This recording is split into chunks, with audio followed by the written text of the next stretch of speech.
Φίλοι και φίλες του Καθημερινά και Απρόπτα, σας εύχομαι να έχετε ένα καλό απόγευμα. Σήμερα βρίσκομαι σε ένα μαγαζί, το Ανθολόγιο. Βρίσκεται Χαριλάου Τρικούπη 127. Το έχει ένας καλλιτέχνης, ο οποίος είναι και ποιητής και κάνει μουσικές βραδιές. Η ιστορία μου σήμερα που θα αφηγηθώ, ή μάλλον καλύτερα θα μας αφηγηθεί το βίντεο, είναι για μια μικρή κουκκιδίτσα, το πώς μπορεί να διοικήσει έναν ολόκληρο κόσμο. Πώς μπορεί να τον εξευτελίσει και πώς μπορεί να του πάρει περισσότερα, όπως γίνεται σήμερα πραγματικά αυτή τη στιγμή στην Ελλάδα. Αυτό το ντοκιμαντέρ το υπέροχο έχει γυριστεί στην Αμερική και μας λέει για την κρίση της Αμερικής και είναι ακριβώς όμοιο με αυτό που συμβαίνει σήμερα με αυτούς τους τοκογλύφους που έχουμε στην Ελλάδα. Ας το δούμε λοιπόν. Once upon a time there were 100 million people. They had different interests, different beliefs, different occupations, but for the most part they got along pretty well. Then one day a gang of a few hundred people showed up. Need to zoom in some more to see them. I know they're there somewhere. Zoom in. There they are. And this gang of a few hundred said to the throng of 100 million, "From now on, you all have to give us a cut of everything you earn."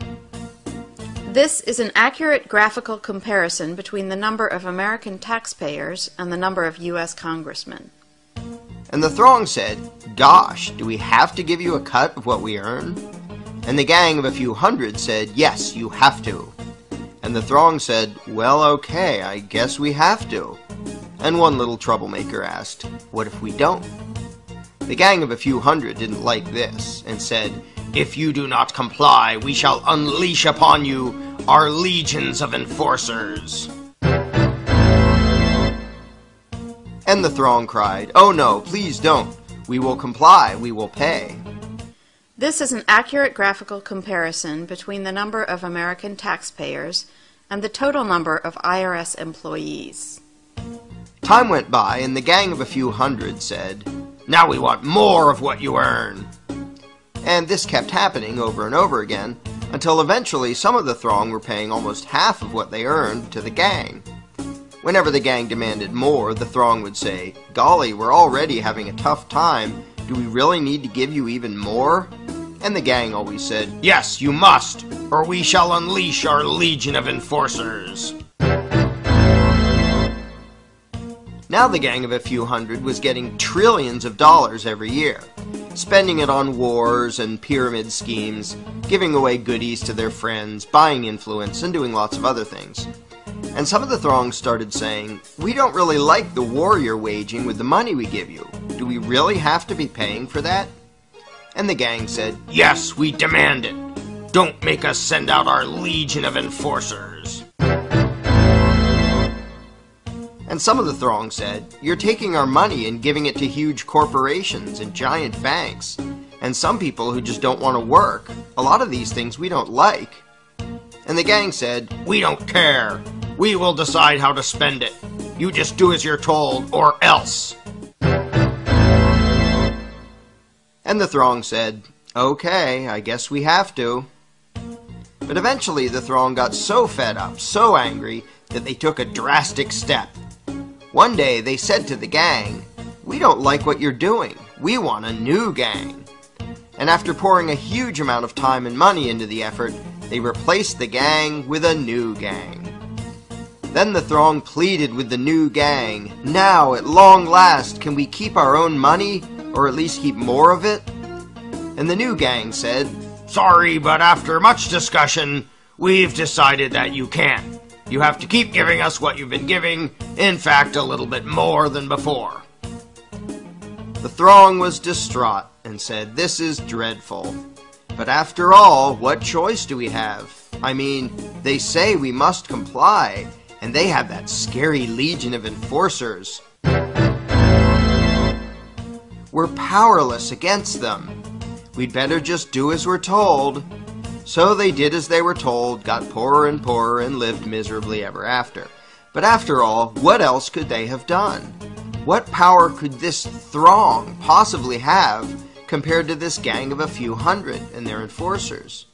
What chance would this thing have against this thing? How could these 100 million people ever hope to successfully resist the awesome power of this tiny little dot? In case anyone missed this, let's review. Here's them, here are their enforcers, here's us. Them, us. Them, us. Does anything about this seem just a little strange to you? Are you perhaps wondering, why does the throng need the permission of the dot to do anything?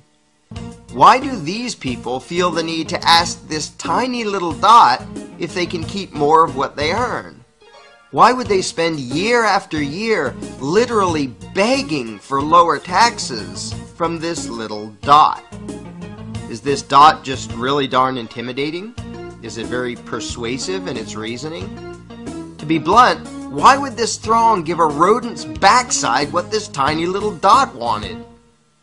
The fact that this tiny dot has the gall to issue such demands to such a throng is pretty startling in and of itself. But what is far more amazing is that the throng obeys this minuscule little parasitic gang of control freaks. What could possibly explain this? Let's ask the dot. This is how it works. When we, the dot, take your money and spend it on things you don't like, we're representing you. In fact, though you're not allowed to actually keep your own money, you're allowed to decide which little dot will steal half of what you earn. So that really means that you're in charge and that you're agreeing to give us your money. In fact, we, the dot, are serving you when we take your money and spend it on things you don't like. And so you should thank us and treat us with great respect and honor for having robbed you on your behalf for your own good in order to serve you by doing things you don't want us to do. Φίλοι και φίλες, κάπου εδώ τελείωσε. Πιστεύω οι κουκκιδίτσες να σας δίδαξαν πολλά. Η αντίσταση είναι πια από εδώ και πέρα δικιά σας. Έχετε κατανοήσει πώς λειτουργεί το σύστημα. Λοιπόν, γεια και χαρά σας.